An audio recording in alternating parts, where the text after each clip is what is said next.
اللهم صل على سيدنا محمد يا رب صل وسلم دائما ابدا على حبيبي. تو یہ ہو گیا تیسرا کام. قرآن میں جس چیز کے بس آخری بات کر کے میں اپنی بیان ختم کرتا ہوں, جس چیز پہ بہت زیادہ زور دیا گیا ہے, والذین هم لاماناتہم وعہدہم راعون. قرآن کہتا ہے اہل ایمان اپنی امانتوں میں اور عہد میں خیانت نہیں کرتے. دیکھو رسول اللہ صلی اللہ علیہ وسلم نے جب پہلی دفعہ نبی ہونے کا دعویٰ کیا تو پہلے آپ نے اپنی شخصیت کو اچھا ثابت کرنا تھا.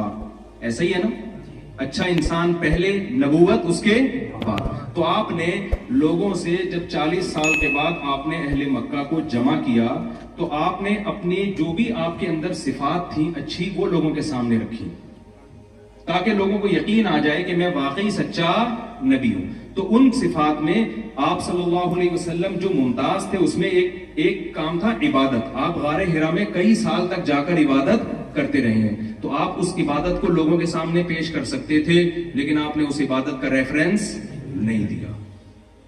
آپ نے کیا کہا, میں صادق بھی ہوں اور امین بھی ہوں. اس سے پتہ چلتا ہے انسان کے کیریکٹر کا پتہ اس کی عبادت سے نہیں چلتا بلکہ اس کے سچے ہونے. اور امین کا مطلب کہیں بھی ڈنڈی نہیں کوئی مارے, کہیں بھی خیانت نہ کرے. جو بول رہا ہے اس کا مطلب یہی, جو بول رہا ہے نا یہی مطلب ہے اس کا. خیانت نہیں کرتا, اس کے پاس کروڑوں روپے رکھوائے ہیں وہ خیانت نہیں کرے گا. یہاں لوگ کسی کو پاسپورٹ دیتے ہوئے ڈرتے ہیں, پاسپورٹ کہاں گیا, ہر وقت دیکھا میں نے پاسپورٹ کہاں گیا.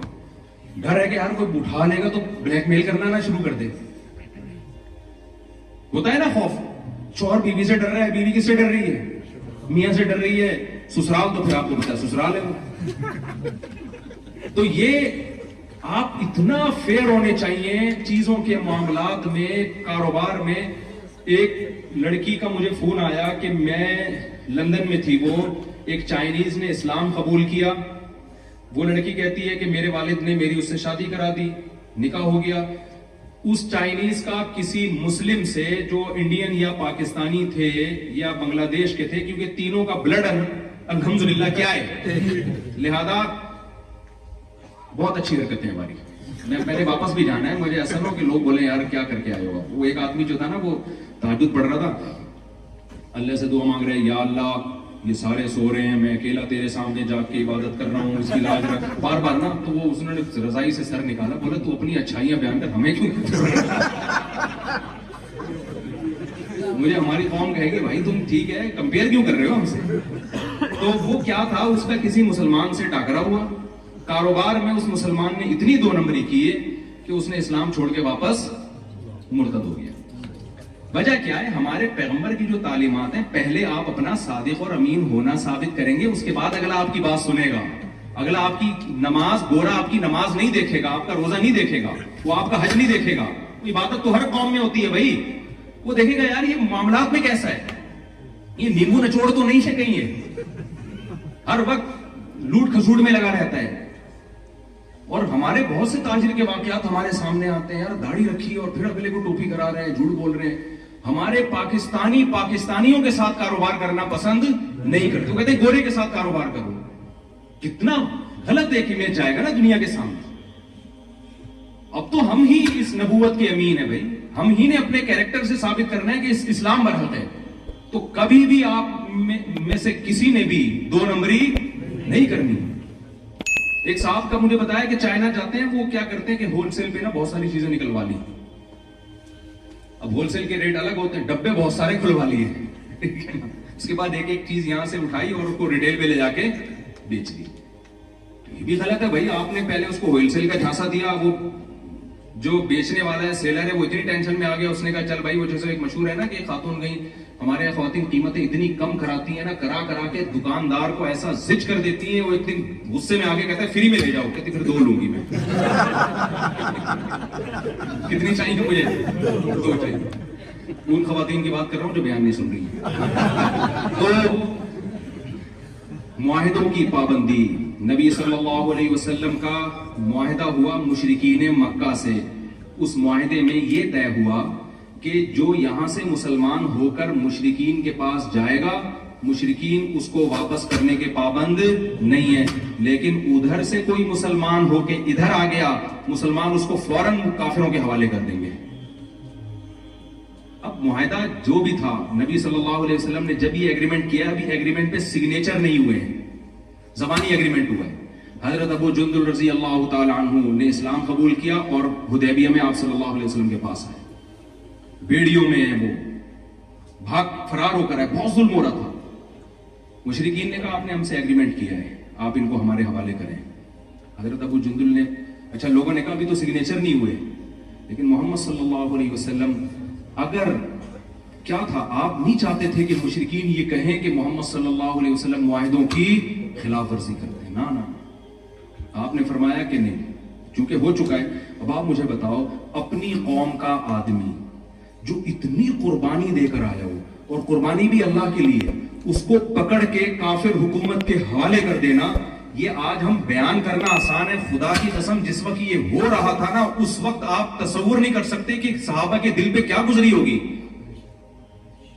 لیکن محمد صلی اللہ علیہ وسلم نے ایک مثال قائم کی کہ مسلمان معاہدوں کی خلاف ورزی نہیں کرتا، ایگریمنٹ پورا کرنا۔ اللہ نے اہل جنت کی درجنوں جگہ صفت بیان کی ہے، والذین هم لاماناتهم وعہدهم راعون، جو ایگریمنٹ ہوتا ہے اس کو یہ لوگ پورا کرتے ہیں۔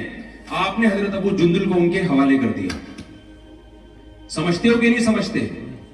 تو زبان بہت آپ کا، یہاں جب آپ آئے ہو نا جرمنی، یہاں بھی آپ کے گورنمنٹ سے کچھ ایگریمنٹ بولتے کیوں نہیں بھائی ہوئے، اور اتنے خطرناک نہیں ہوئے کہ جیسے حضرت ابو جندل کو پکڑ کے آپ حوالے کرتے، اتنے خطرناک نہیں، اس سے بہت ہلکے ہوئے ہوں گے۔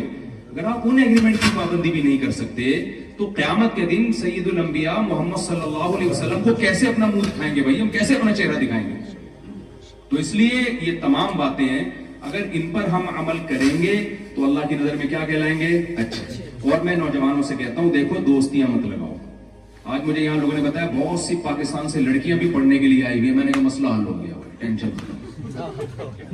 ان کا خیال تھا غصے میں آ جائیں گے پھر لڑکیاں بھی پڑھنے آ رہی ہیں اور یورپ میں وہ مجھے یہ ٹینشن ہو رہی تھی کہ میں یہاں لڑکوں کو شادی کی ترغیب دوں گا، بولیں گے رشتے کہاں ہیں، تو مسئلہ حل ہو گیا نا۔ جتنے لڑکے اڑ کے آ رہے ہیں اتنی لڑکیاں اڑ کے آ رہی ہیں، تو گرل فرینڈ مت بناؤ بھائی، کیا بناؤ؟ بیوی بناؤ۔ تو اللہ بتاؤ گرل فرینڈ کو کے سسٹم کو پسند کرتا ہے یا شادی کے سسٹم کو؟ اور یہاں کی گورنمنٹ اس کو پروموٹ بھی کر رہی ہے، ایک بچہ پیدا کرنے پر 250 روپے مل رہے ہیں یار۔ مجھے تو یہ اس لحاظ سے اسلامی حکومت لگ رہی ہے۔ ہمارے یہاں بچہ پیدا ہونے پہ تانے پڑتے ہیں، پھر آ گیا، دیکھا ہے نا آپ نے؟ بس کرو یار، اور کوئی کام نہیں ہے، یہ تانے ہوتے ہیں وہاں پہ۔ آپ پاکستان میں بچہ پیدا کریں، محلے پڑوس والے کہیں گے یار بس کرو، تمہارا اس کے علاوہ کوئی اور کام نہیں ہے کیا؟ میں گلگت گیا تھا نا، گلگت ایک مولوی صاحب سے ملا، 24 بچے ان کے، 4 بیویاں تھیں۔ میں نے ان کا انٹرویو لیا، میں نے کہا آپ کیا کیا کرتے ہیں اس کے علاوہ؟ دیکھو گا آپ لوگ، اس کے علاوہ آپ اور کیا کیا؟ تو ہمارے یہاں تو سسرال سے بھی تانے، یار یہاں گورنمنٹ آپ کو کیا زبردست سسٹم ہے بھائی۔ تو یار یہ تو میں نہیں کہہ رہا آپ دوسرے کام چھوڑ دیں، وہ بھی کریں۔ تو یہاں تو فیملی سسٹم کو پروموٹ کیا جا رہا ہے، یہ لوگ قدر جانتے ہیں فیملی سسٹم کی، یہ جانتے ہیں۔ لیکن آپ اگر آ کے بجائے اس کے کہ جو اسلام کی خوبیاں ہیں یہاں پروموٹ کرنے کے بجائے آپ اسلام کو چھوڑ دیں اور بری چیزوں کے پیچھے چلنا شروع ہو جائیں تو یہ بہت گھاٹے کا سودا ہوگا، بہت گھاٹے کا سودا۔ سمجھتے ہو؟ تو یہاں جتنے پیرنٹس ہیں اپنے بچوں کی شادیوں میں جلدی کریں اور خاندانی نظام کو پروموٹ کریں، سمجھتے ہو؟ وفا کریں گھر والوں کے ساتھ، بیوی کے ساتھ، جب بیوی کو پتا ہو یہ صرف میرا ہی ہے، اس کے ادھر ادھر دائیں بائیں تعلقات نہیں ہیں، اس نظام کو پروموٹ کریں۔ دیکھو یہ جو عیاشی ہے نا، اس کے بارے میں شاعر نے کہا ہے، رنگ رلیوں پہ زمانے کی نہ جانا اے دل، یہ غذا ہے جو بانداز بہار آئی ہے۔ یہ جو چرس اور ہیروئن اور شراب اور لڑکیاں یہ تھوڑے دنوں کے عیاشی ہے، اس کے بعد جب تھوڑی سے ایجڈ ہوں گے نا آگے تباہی بربادی آپ کا انتظار کر رہی ہے، پھر رو گے خدا کی قسم کاش ہمارے بچے ہوتے، وفادار بیوی ہوتی۔ لڑکیوں کو بھی کہتا ہوں کہ نکاح کر کے زندگی گزارو، وہ پڑھائی کے چکر میں نا، پڑھیں ضرور، ہم تھوڑی منع کرنے پڑھائی سے، لیکن فطرت سے تو بغاوت مت کریں نا. آپ نے بہت زیادہ اعلیٰ تعلیم حاصل کر لی, گھر نہیں ہے آپ کا, تو بڑھاپے میں آپ کو پتا چلے گا, پھر بڑھاپے میں تنہائی کھائے گی آپ کو.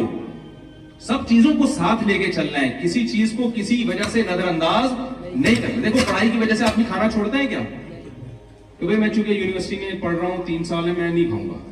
تو بھائی یہ سب چیزیں, یہ تو ضرورت ہے نا, نیند بھی لینی ہے, پڑھنا بھی ہے, کھانا بھی ہے, جاگنگ بھی ہے, واکنگ بھی ہے, دوستی یاری بھی ہے, تعلق داری بھی ہے. تو اس میں ایک آپشن شادی کا بھی دوسرے, تو اس میں یار جب اتنے سارے کام ہو رہے ہیں تو شادی بھی ہے, بچے بھی ہیں, کیا خیال ہے, یہ بھی اس میں ڈال. تو اس لیے یہ ہمارے مذہب کا حکم ہے, یہ اسلام کا حکم ہے, اور یہ فطرت کا تقاضا ہے. ورنہ آپ کا سارا سیٹ اپ تباہ و برباد ہو جائے گا. بڑھاپا بڑا خطرناک آنے والا ہے پھر آپ کا, اور جوانی بھی برباد ہوگی. یہ نہیں کہ وہ عیاشی تھوڑی دیر کی ہوتی ہے, اس کے بعد ٹینشن میں آتا ہے انسان. اللہ تعالیٰ جو باتیں میں نے کہی ہیں اس میں کوئی غلط بات ہوئی ہے تو اللہ ہمیں اس پہ توبہ استغفار کرتا ہوں میں. جو صحیح باتیں ہو گئی اللہ ہم سب کو اس پر عمل کی توفیق عطا فرمائے. مفتی طارق مسعود صاحب کے بیانات سننے کے لیے youtube.com/مفتی طارق مسعود کو سبسکرائب کریں, اور اگر آپ لائیو ویڈیو کو کبھی بھی مس نہیں کرنا چاہتے ہیں تو سبسکرائب کرنے کے بعد بیل آئیکن پہ کلک کرنا مت بھولیں. جزاک اللہ.